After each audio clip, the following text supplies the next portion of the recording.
नमस्कारम। एक बड़ा अपडेट है। 2 दिन पहले ही मैंने अपने यूट्यूब चैनल की कम्युनिटी पर ये बता दिया था कि L1 और L2 अध्यापक भर्ती के लिए बीकानेर निदेशालय से जो फॉर्म भरे जा रहे हैं, 9 फरवरी के बाद एडिट का ऑप्शन दिया जाएगा। इसकी प्रबल संभावना है। 411 विद्यार्थियों ने लाइक किया था और 31 विद्यार्थियों ने कमेंट किया था। और अब आप आधिकारिक सूचना भी देख सकते हैं। कार्यालय निदेशक प्रारंभिक शिक्षा राजस्थान बीकानेर, आवश्यक सूचना, दिनांक है 24 जनवरी 2022।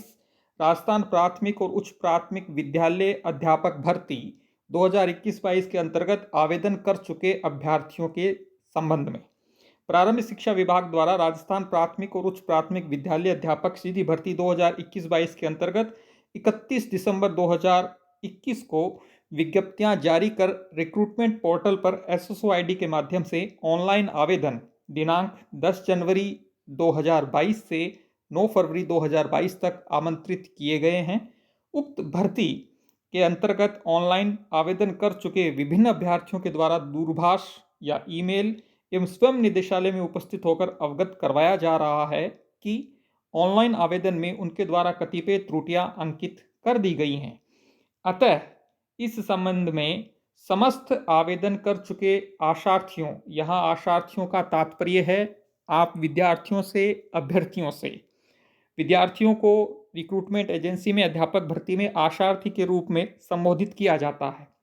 आशार्थियों को सूचित किया जाता है कि उक्त भर्ती के अंतर्गत ऑनलाइन आवेदन की निर्धारित अंतिम तिथि 9 फरवरी 2022 के पश्चात विभाग द्वारा रिक्रूटमेंट पोर्टल पर आशार्थियों को उनके द्वारा भरे गए ऑनलाइन आवेदन में त्रुटि सुधार का अवसर प्रदान किया जाएगा।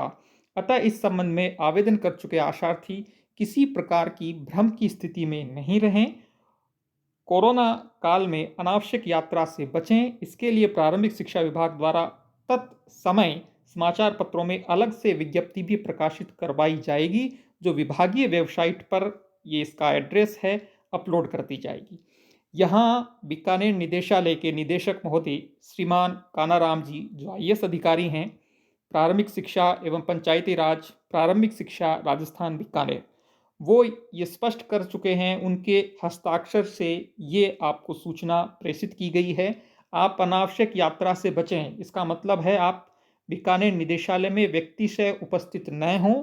जिस भी प्रकार की आपकी त्रुटियां हुई हैं, उन त्रुटियों में आप सुधार कर सकेंगे। 9 फरवरी के पश्चात एडिट का ऑप्शन दिया जाएगा।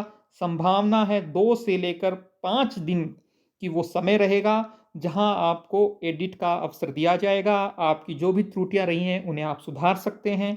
अब इस विषय को लेकर आप बीकानेर निदेशालय में जो है फ़ोन भी नहीं करें, क्योंकि अनावश्यक फ़ोन जब आपकी तरफ से जाते हैं तो जो ज़रूरी फ़ोन कॉल हैं वो कहीं ना कहीं वेटिंग में रहते हैं। उनके फ़ोन का जवाब बीकानेर निदेशालय के जो अधिकारी और कर्मचारीगण हैं वो नहीं दे पाते हैं।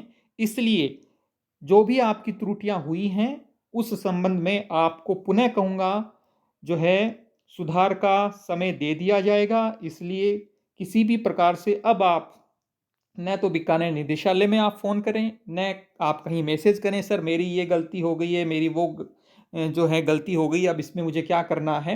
ये ज़रूर ध्यान रखें कि आपका नाम, आपके माता का नाम, आपके पिता का नाम, जो बेसिक्स जानकारियां हैं वो आप सही भरें। मैं उन विद्यार्थियों को कह रहा हूं जिन्होंने अभी तक फॉर्म नहीं भरा है, और जिन्होंने फॉर्म भर दिया, मुझे लगता है सभी जो अंकित प्रविष्टियां हैं, डेटा हैं, उनमें संशोधन का अवसर मिलेगा। मुझे ऐसा अनुमान है। कुछ विद्यार्थी ये भी कहेंगे कि सर आपने तो 2 दिन पहले ही कह दिया था, आपको कैसे पता चला। बेसिकली क्या है कि कोई भी चीज़ बहुत साइंटिफिक और नेचुरल वे में डेवलप होती है। जब सैकड़ों विद्यार्थियों के, हजारों विद्यार्थियों के फॉर्म में गलतियां हो रही हैं, फिर दोबारा दूसरी SSOID बन नहीं रही क्योंकि वो आधार कार्ड से लिंक है, तो ये दायित्व बन जाता है बीकानेर निदेशालय का कि वो संशोधन का अवसर विद्यार्थियों को दे। मानव हैं, मानव से मानवीय भूल होती हैं, गलतियां होती हैं। इसलिए जो है मैंने ये अनुमान लगाया था कि आपको 9 फरवरी के बाद एडिट का ऑप्शन दिया जाएगा। आपने वीडियो को अंत तक देखा, उसके लिए आपका आभार। यह कर्मवीरों की सीरीज का 33वां वीडियो है। इससे पहले हमने 32 वीडियो अपलोड किए हैं, जो आप प्लेलिस्ट को क्लिक करके देख सकते हैं। उसमें भी हमने विस्तार से बहुत सारे बिंदुओं पर एकदम स्पष्ट राय बताई है कि आपको किस कॉलम को कैसे भरना है, किस प्रकार से भरना है। और यदि आप स्कूल व्याख्याता या वरिष्ठ अध्यापक की तैयारी कर रहे हैं, तो आरपीएससी फर्स्ट ग्रेड के जीके पेपर की टेस्ट सीरीज, जिसमें मनोविज्ञान भी शामिल है, वो आपको यश गुरु ऐप पर मिलेगी।